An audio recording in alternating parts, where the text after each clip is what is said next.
will hear a woman being interviewed by a market researcher in a health club about her membership of the club. First, you have some time to look at questions 1 to 5.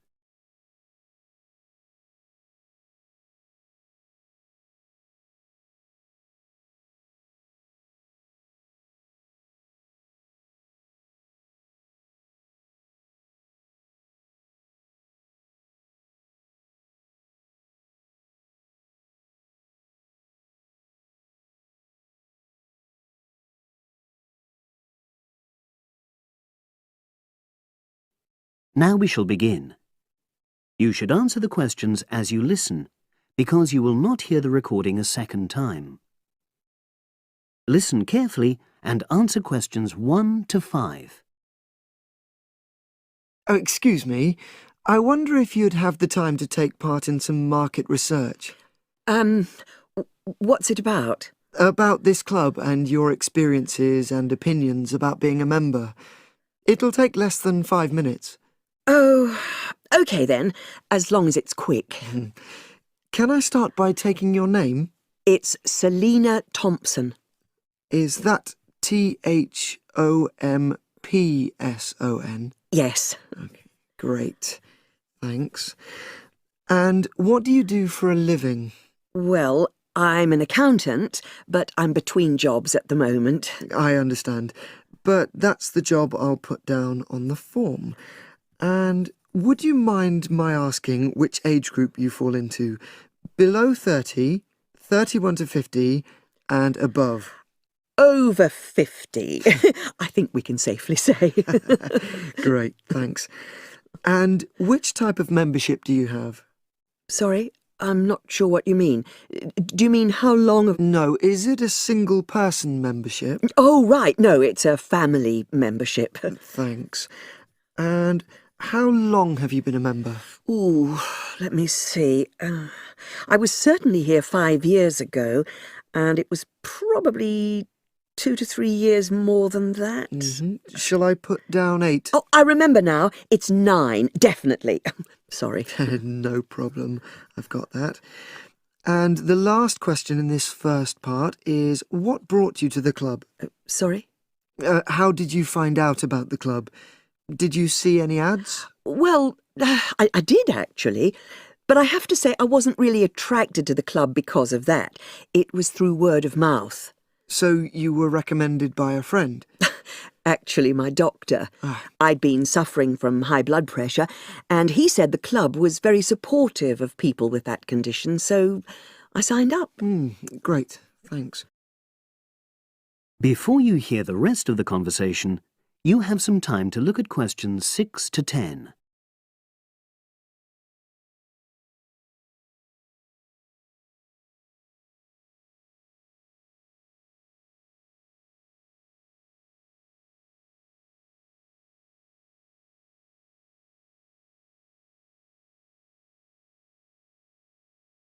Now listen and answer questions 6 to 10. Now, for the second part of the form, I want to ask a bit more about your experience of the club. Sure. How often would you say you use the club? It varies enormously, depending on how busy I am. Of course. But on average, per month? I'd say it averages out at twice a week. OK, so 8 on average. Yeah, and 4 of those are aqua aerobics classes. That leads me to the next question. Would you say the swimming pool is the facility you make most use of? Fair to say that, yep. Right, thanks. And are there any facilities you don't use? One area I realise I've never used is the tennis courts. And there's one simple reason for that. You don't play tennis? Actually, I'm not bad at it. Oh. It's that I'm not happy having to pay extra for that privilege. Oh, right. I've made a note of that. Thanks. Now, in the last section, are there any suggestions or recommendations you have for improvements to the club? Only about health and fitness? Anything at all? Well, I'd like to see more social events. Oh, It isn't just a question of getting together for games or classes, but other things, you know. yes, sure. And another thing that I was thinking, when I had my yoga class in the gym last night, we were all sweltering in the heat, was that I think they should put in, well, you know... Air conditioning. That's exactly what I mean. The rooms are really light and well designed, but they do need proper installations. Sure. Well, I've made a note of that. Good. So, is there anything else you'd like to suggest? About quality of service, for example? Oh, everyone's very nice here. They couldn't be more friendly and helpful. Oh, but I tell you what, it's a shame the restaurant isn't open in the evening on Saturday, and Sunday as well, for that matter. Oh. So, the club should... Open it later on those days. OK. Well, thank you very much. That's all the questions I have.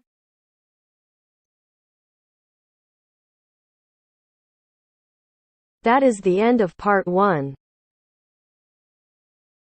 You now have half a minute to check your answers.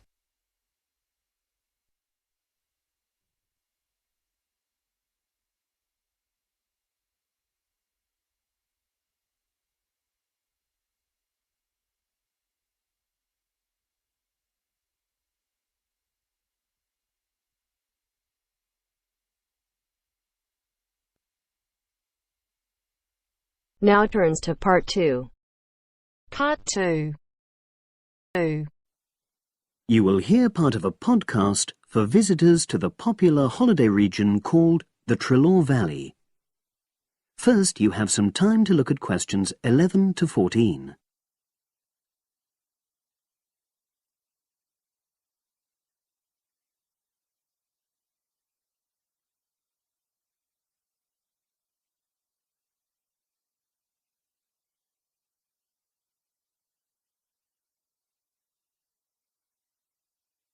Now listen and answer questions 11 to 14. The valley and estuary of the River Trelaw forms an unspoiled, beautiful landscape, rich in both wildlife and sites of historic interest. There are many ways to explore the area, and public transport links are good. It is possible to leave your car behind and travel by boat, train, or bus, with just short walks in between stops.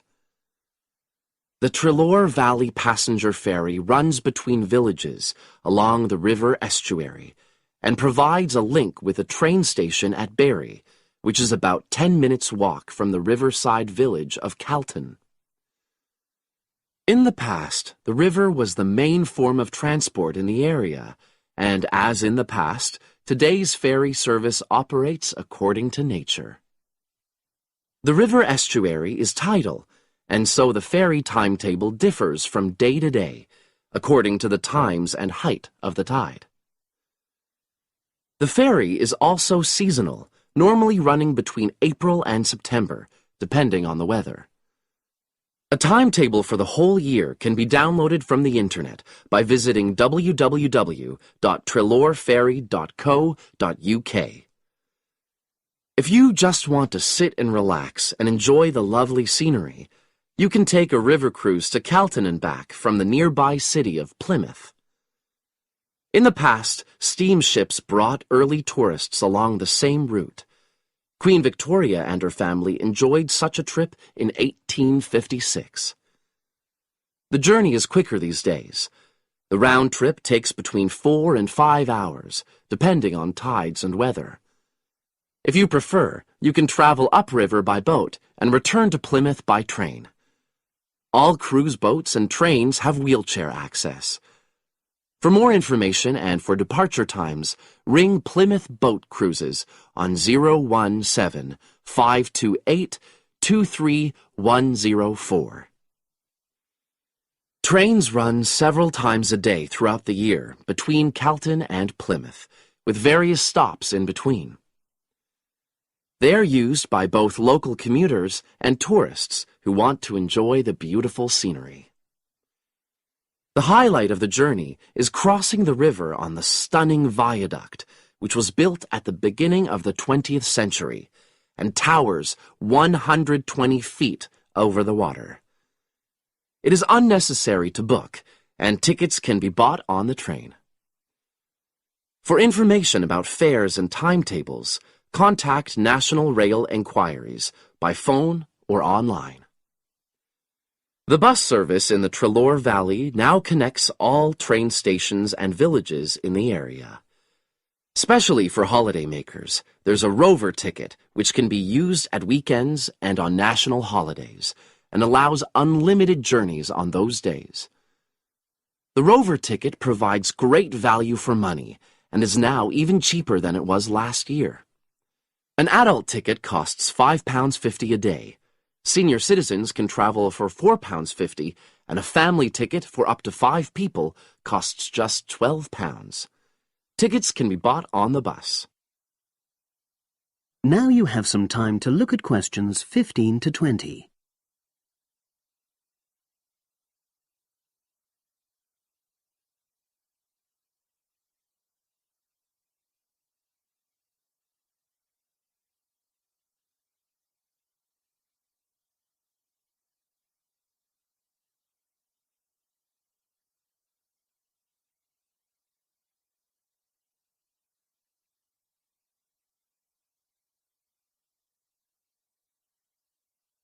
Now listen and answer questions 15 to 20.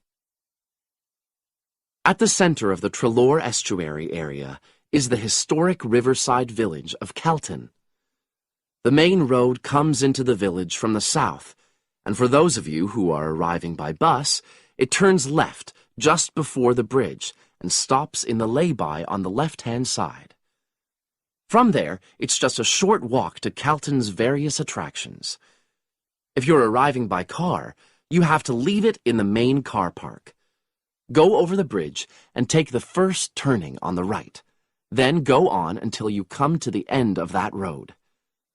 It's the only place to park in Kelton, but there's no charge. If you're interested in local history, there's a museum in Kelton with farming, fishing, and household implements from the late 19th century. As you come in from the south, cross the river and go straight on the same road until you reach the end. Also, on the subject of history, you can go and see the old mill, which has recently been renovated and put back into use.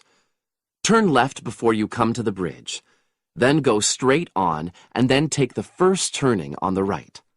This leads straight there. If you're interested in arts and crafts, there's a potter's studio where you can watch the artist at work. After crossing the bridge, turn left, and it's the second building on the left. Finally, when you feel in need of refreshments, there's a cafe opposite the old boathouse and a picnic area near the mill.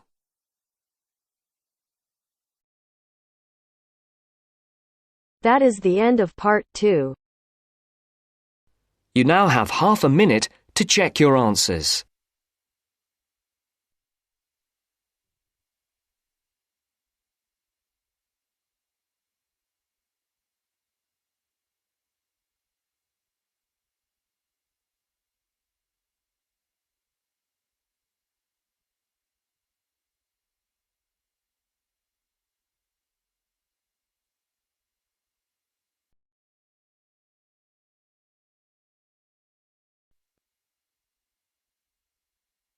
Now turns to part 3.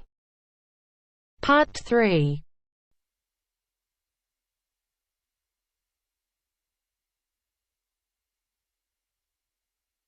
Now turns to part 3. Part 3. You will hear Peter Walsh being interviewed for a job. Listen and choose the correct answer for each question. First, you have some time to look at questions 21 to 25.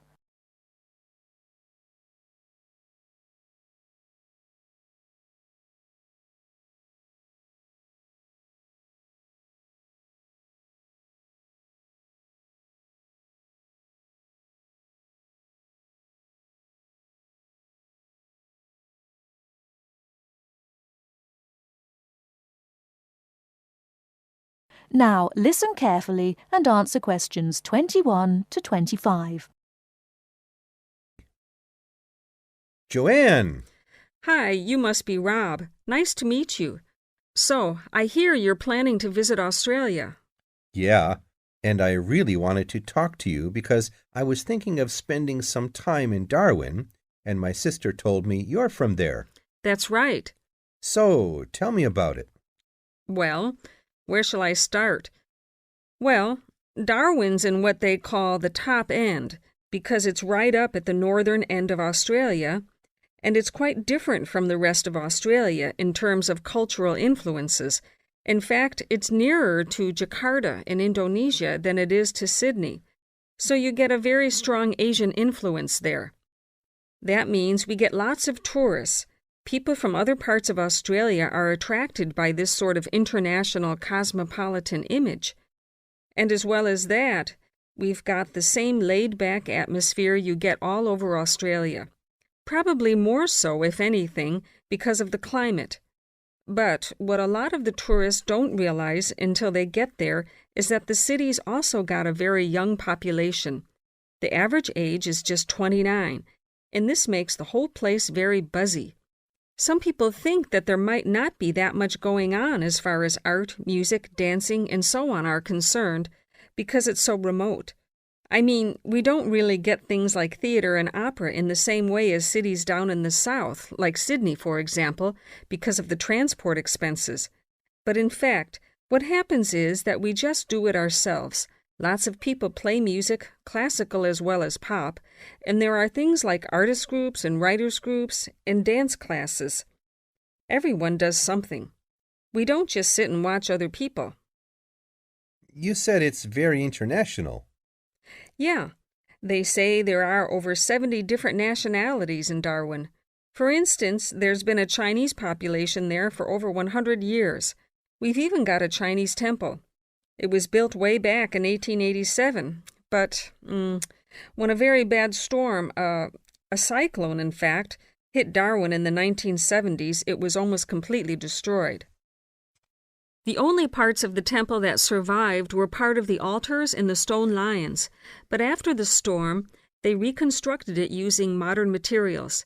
It's still used as a religious center today, but it's open to tourists too, and it's definitely worth going to see it. Oh, and as far as getting around goes, you'll see the places that advertise bicycles for hire, but I wouldn't recommend it. A lot of the year, it's just so hot and humid. Some tourists think it'll be fine because there's not much in the way of hills and the traffic's quite light compared with some places, but believe me, you're better off with public transport. It's fine and not expensive. Or you can hire a car, but it's not really worth it. What's the swimming like?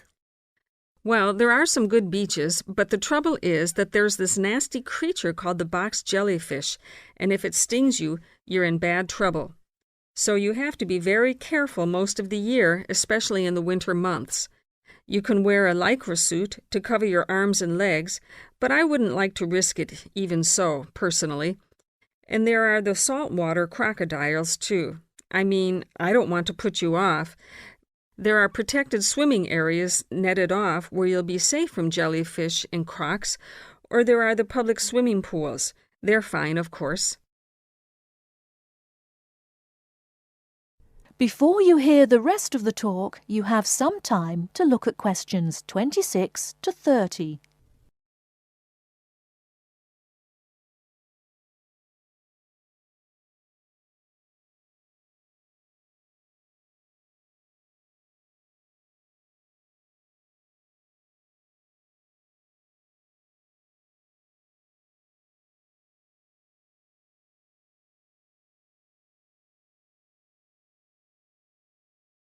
Now listen and answer questions 26 to 30.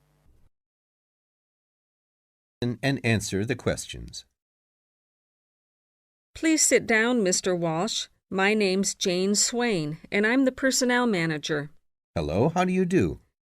Now, this is just a short preliminary interview. I'd like to chat about your present job and what you've done up till now. Yes, of course. Well, could you tell me how long you've had your present position in Weston's? It is Weston's, isn't it? Yes, that's right. I am not sure. Let's see. I left university in 2005. Is that right? Yes, 2005. Then I was unemployed for about 3 months. And then I traveled round America for a few months. So, yes, it must be about 3 years now, in fact. Yes. And have you any particular reason for wanting to change jobs? I mean, why do you want to move? Well, I actually like my present job and still find it interesting and stimulating. The salary's okay, so it's nothing to do with money, though you can always do with more. I suppose the thing is that I'm really very ambitious and keen to get promoted, so that's the real reason. You say you like your job. Can you tell me what aspect you like most? Oh, my dear, that's difficult. There are so many things. The other people are great. There's a good cooperative atmosphere. I mean, among the staff, and compared to other companies, the conditions are great. I mean, the office itself and the working conditions. And then there's the fact that they give me lots of room for initiative and let me make decisions. You know, that's what I really like most about the job. Yes, well, we're looking for someone like that. You know, someone who isn't a clock watcher and who isn't too concerned about working fairly long hours. Oh, I don't mind that. I'm used to it. And what about your education? You went to Manchester University, didn't you? Yes. After leaving school, I started a diploma course in design, but I decided to give it up and did an arts degree at university instead. Good. And have you done any courses since?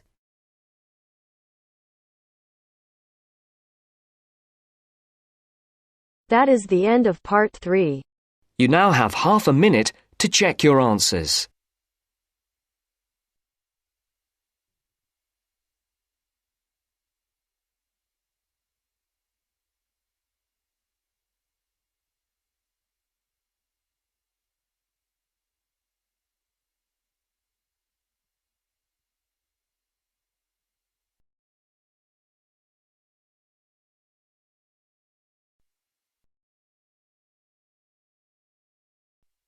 Now turns to part 4.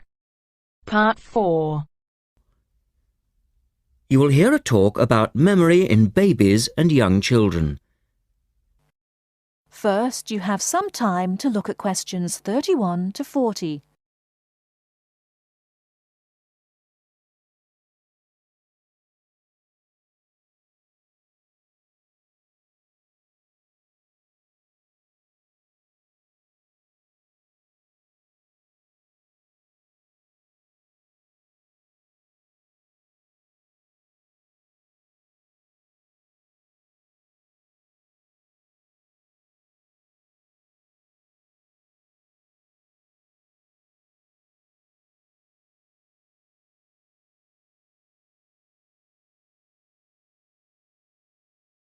Now listen carefully and answer questions 31 to 40.